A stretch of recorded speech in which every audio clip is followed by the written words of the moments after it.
So I was asked to talk a little bit about what empowerments and what we call permissory rites are, because the opportunity to take the permissory rite for White Tara and one for Medicine Buddha are coming up from lamas that are very reliable in doing this. Okay, so when in the new translation schools, which are Kagyu, Sakya, and Gelu, there's listed, the tantras are classified into four, okay? Action Tantra, Performance Tantra, Yoga Tantra, and Highest Yoga Tantra, okay? So the ones on the Action Tantra are the sadhanas, or the texts that you do, are the simplest, but there's a lot of depth in those practices as well. They get more complicated as you get up the scale. The highest Yoga Tantra sadhanas are long and much more complex. When you take a Kriya Tantra or Performance Tantra, either the empowerment or the Jainang, you take the Bodhisattva vow. Yeah, for the other two, you take the Tantric vow. So, yeah, and then there's also the difference between what's called the Wang, or the empowerment, and the Jainang, or the permissory rite. That is Geshe Dado's translation. Okay, what is confusing about this whole thing is these are two different ceremonies, but they're often both called initiations.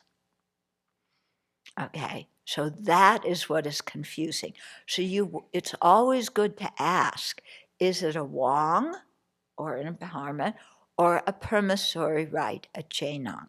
Okay, the Wang, the ceremony that you do, which is essentially a guided meditation, gives you the ability to do the self-generation of the deity, meaning that you, when you do the sadhana, you dissolve your 5 aggregates into emptiness and then reappear as the deity. The Jainang alone does not give you the ability to do the self-generation, okay? If you have had a Wang, an empowerment, from another deity that is either in the same class of Tantra or higher class of Tantra, then when you take the Jainang of a deity of the lower class, you can do the self-generation of that deity. But if you haven't had a Wang, an empowerment from a higher class, then when you may take the Jainang, the permissory rite, but you cannot do the self-generation. But you can do the front generation with the deity in front. Okay? So what is coming up, also when you take either an empowerment or a permissory rite from a lama, that lama becomes one of your tantric lamas, okay? So it's good to check out the lama and the qualifications of the teacher before taking any kind of an empowerment or permissory rite. Now, the problem nowadays with that is that very often, especially during COVID, you haven't met the teacher or you haven't heard teachings from them before. In the case of Jado Rinpoche, who's giving the Medicine Buddha one, he's teaching on one day and then the next day giving the permissory rite. So you have one day of teachings to evaluate, do you want to take him as one of your tantric lamas? So I think nowadays things are they're kind of getting a little bit diluted this way, not diluted, diluted this way.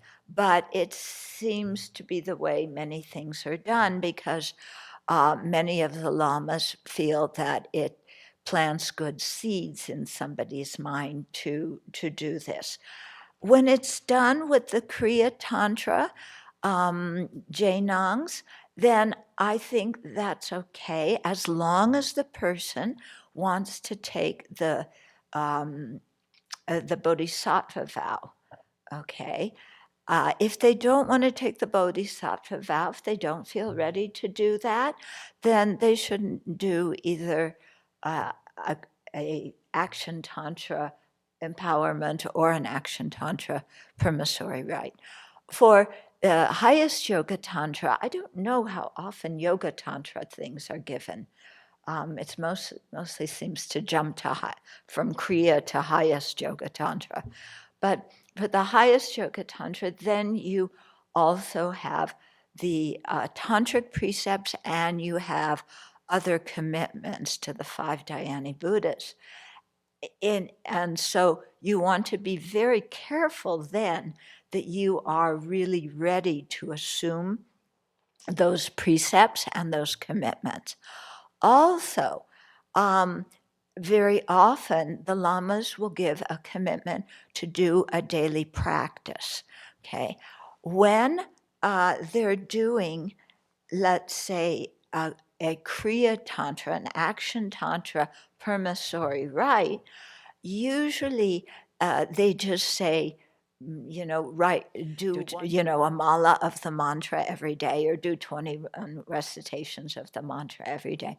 And you promise to do that for the rest of your life. So you better have the intention to do this for the rest of your life. In other words, we don't take any of these things as tourists sitting in just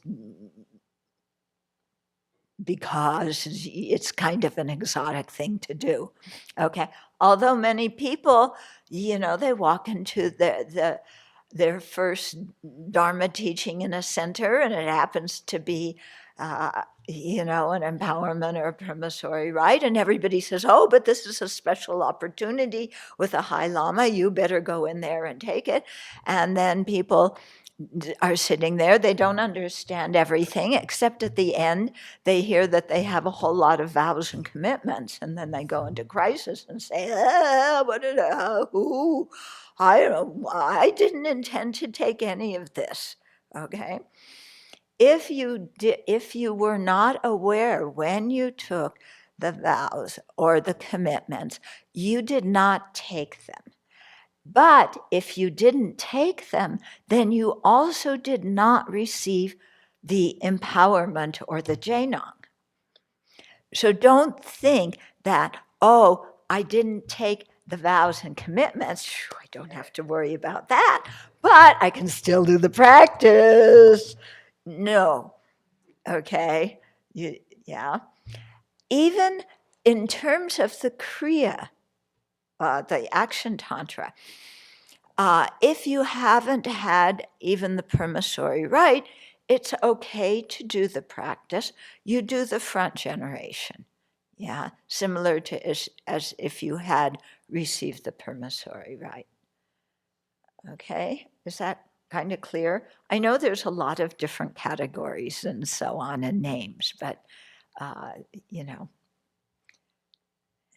you'll get it all straight with time. Okay, so in terms of these, the ones that are coming up for us, the first one on January 9th is given by Khenser Wangdak, and he's one of my teachers.